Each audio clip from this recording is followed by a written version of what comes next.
বাড়িতে ঢুকলাম ওদের স্কুল থেকে, ফেরার পথে একটু মাছ নিয়ে এলাম, ভোলা মাছ।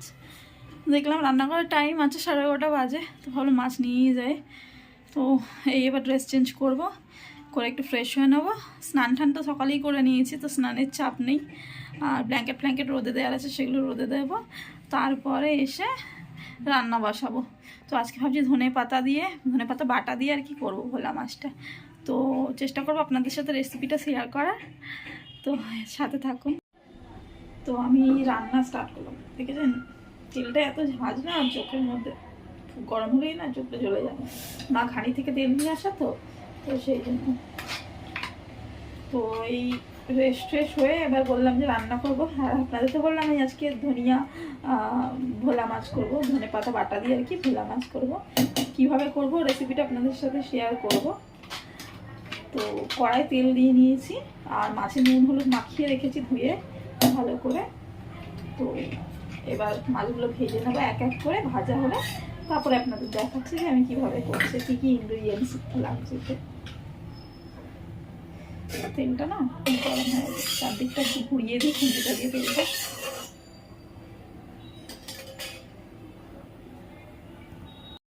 এই যে তেল গরম হয়ে গেছে, এবার মাছগুলোকে 3-4টে করে মাছ দিয়ে ভেজে নিচ্ছি, দুবারই ভাজা হয়ে যাবে। তো গ্যাসের ফ্লেমটাকে মিডিয়ামে রেখে মাছগুলোকে ভালো করে ভেজে নেবো। আর আমরা না একটু কড়া মাছ ভাজা খাই, মানে কাঁচা মানে হালকা ভাজা পছন্দ হয় না, আমার মায়েরও না আমারও না, মানে স্মেল ছাড়ে মাছের। তো সেই জন্য একটু কড়া ভেজে খাই আমরা। এদিকে মাছ ভেজা হচ্ছে হোক, আর বাকি কী লাগবে সেগুলো আপনাদের দেখিয়ে দিই। এই যে মিক্সির মধ্যে আমি ধনে পাতা কাঁচা লঙ্কা পেস্ট করে নিয়েছি, আর এই বাটির মধ্যে আপনার পেঁয়াজ আর কাঁচা লঙ্কা অল্প পেস্ট করে নিয়েছি। তো ঝালটা আপনারা আপনাদের ইচ্ছা মতো দেবেন।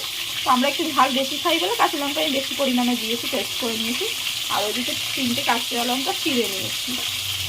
তো মাছটা ভাজা হোক, তারপর আপনাদের দেখাচ্ছি যে কী করে করবো রান্নাটা। যে মাছ এক পিঠে ভাজা হয়ে গেছে, উল্টে দিয়েছি, অন্য পিঠে ভাজা হচ্ছে। মাছটা ভাজা হয়ে গেছে, এবার মাছের ভাজার তেলটাই রয়েছে, অনেকটা বেশি করে দিয়েছিলাম। তো ওর মধ্যেই আমি মাছের ধনে পাতা দিয়ে মাছের ঝালটা করে নেবো। তো একটু কালো জিরে দিয়ে দিচ্ছি তেলটার মধ্যে।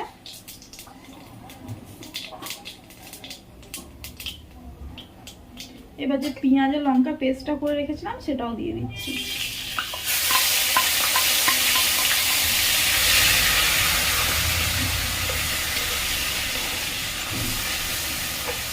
আমরা তো একভাবে ভোলা মাছ খেয়ে থাকি, ঝাল করে বা সর্ষে বাটা দিয়ে বা সর্ষে পোস্ত দিয়ে, এসব দিয়ে খেয়ে থাকি, খেয়ে অভ্যস্ত হয়ে গেছি। ওগুলো খেয়ে এখন আর অত ভালো লাগে না।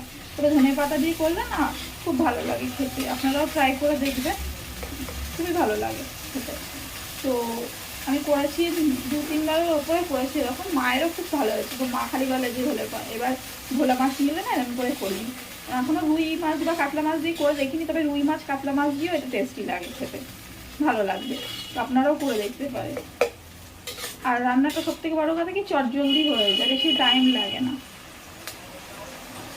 তো পেঁয়াজটা একটু ভাজা ভাজা হোক, তারপরে এর মধ্যে কেটে রাখা লঙ্কাগুলো দিয়ে দেবো, আর ধনে পাতা পেস্টটা দিয়ে দেবো, যেটা ধনে পাতা কাঁচা লঙ্কা পেস্ট করে রেখেছি সেটা। তো যতক্ষণে মাছ ভাজা হচ্ছিলো ততক্ষণ আমি আবার দৌড়ে ছাদে গেলাম, গিয়ে আবার যে ব্ল্যাঙ্কেট দুটো ছিল সেগুলো এপিট ওপিট করে দিয়ে গেলাম।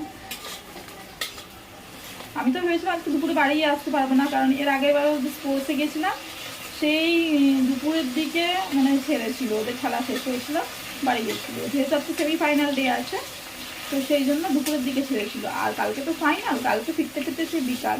তো ওই জন্যই পুজো দিয়ে স্নান করে সব সেরে গিয়েছিলাম।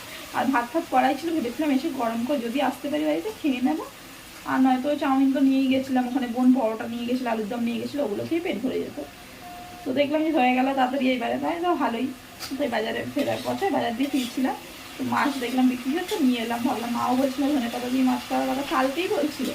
তো আজকে ভোলা মাছ পেলাম ছোটো ছোটো বেশ, তো গোটাই রাখবো, করে নিলাম। আর জানেন কালকে আমি ব্লগ করেছিলাম, সারাদিনের ব্লগ করেছিলাম, ব্লগটা আপলোডও করেছি।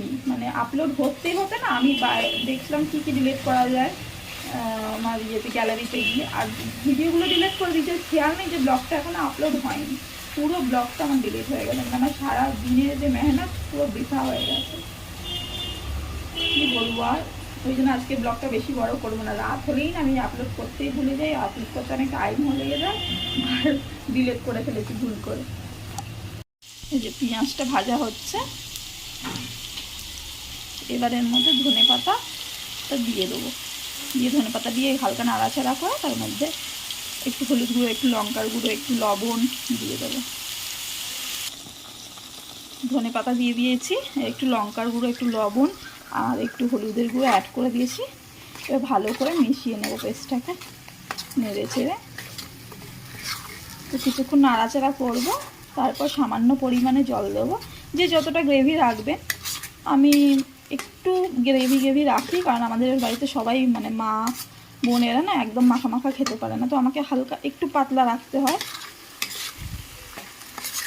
তো আপনারা যদি গ্রেভি মানে কম আপনাদের লাগে তো আপনারা কমই রাখবেন, কম জল দেবেন, সামান্য জল দিলেই হয়। রান্নাটা কি চটজলদি হয়ে যায় না? তো এই রান্নাটা চটজলদি হয়ে যায়, খেতেও সুস্বাদু, কিন্তু সমস্যাও আছে একটাই রান্না, এটা অবশ্য খেলে না আপনার অ্যাসিডিটি হওয়ার চান্সেস বেশি থাকে। আসলে ধনেপাতার জিনিস তো আপনার অ্যাসিডিটি হয়ে যায়, তাও ওই জন্য রান্নাটা সবসময় করি না, মাঝে মধ্যে করি। সবসময় খেলে তো আবার শরীর খারাপ করলে বিপদ আছে তখন, তাই না? তো তা একটু ফুটুক। এবার আমি এর মধ্যে জল অ্যাড করে দিয়েছি, যতটা আমার প্রয়োজন হবে মানে ততটাই রাখবো, একটু টানুক, তারপরে মাছগুলো দিয়ে নামিয়ে নেব। গ্রেভিটা টকবক করে ফুটতে আরম্ভ করেছিল, তাই এই মাছগুলো এর মধ্যে দিয়ে দিয়েছি, যে কটা মাছ ছিল। আর এবার না আমি এর ওপর দিয়ে একটু লেবু রস চিপে দেবো। লেবুর রস চিপে দিলে না এর টেস্টটা আরও বেশি বেড়ে যায়, একটু টক মানে হালকা একদম টকের ফ্লেভারটা আসে, দারুণ লাগে খেতে। তো আপনারা অবশ্যই এরমভাবে বানিয়ে দেখবেন, তো আপনাদেরও আশা করি খুব ভালো লাগবে। তো এই যে আজকে আমাদের ধনেপাতা দিয়ে ভোলা মাছ এর ঝাল একেবারে তৈরি হয়ে গেছে পাতে পরিবেশনের জন্য।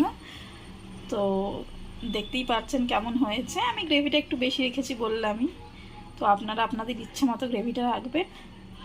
তো গরম ভাতে তো জমে যাবে দুপুরবেলা খাওয়া আজকে। তো আমার রান্না কমপ্লিট, আজকে যদিও বেশি কিছু রান্না ছিল না, শুধু একটা তরকারি ছিল, ভাত তো ছিল গরম করে নিয়েছিলাম। তো দেখতেই পেলেন কি রান্না করলাম, রেসিপিটি আপনাদের সাথে শেয়ার করলাম। আপনাদের যদি ভালো লাগে তো আমার চ্যানেলটাকে অবশ্যই লাইক করে দেবেন এবং আমার চ্যানেলকে সাবস্ক্রাইব করে নেবেন। আর আরও নতুন নতুন রেসিপি নিয়ে আসবো, আরও অনেক গল্প নিয়ে আসবো অন্য একটা ব্লগে। তো আজকের ব্লগটা তাহলে এখানেই এন্ড করছি। তো সবাই ভালো থাকবেন, সুস্থ থাকবেন, সবাইকে আপাতত এখনকার জন্য টাটা, বাই।